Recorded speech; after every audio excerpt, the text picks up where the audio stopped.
आता पुढचं जर बघितलं तर तुम्ही काय करा, एक हा जो पार्ट आहे ना हा 100% करा. कारण का सांगतो, आता बघा तुम्हाला मागची जी राज्यसेवा झाली त्याला ब्रिक्सच्या परिषदा मागच्या 4-5 विचारल्या होत्या. त्याच्या पहिले पहिले जर बघितलं तुम्हाला शेवटचे 4-5 सरन्यायाधीश विचारले गेलेले होते.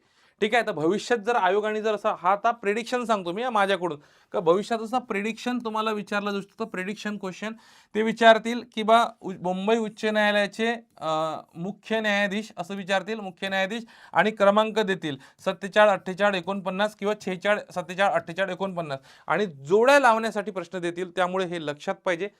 46व्या क्रमांकाचे होते रमेश धानुका, 47व्या क्रमांकाचे होते देवेंद्र कुमार उपाध्याय, 48व्या क्रमांकाचे मगाशीच सांगितलं तुम्हाला न्यायमूर्ती आलोक आराधे आणि आता 49 जे आलेले आहे न्यायमूर्ती श्री चंद्रशेखर, रांची झारखंड येथे यांचा जन्म झालेला आहे. लक्षात असू द्या.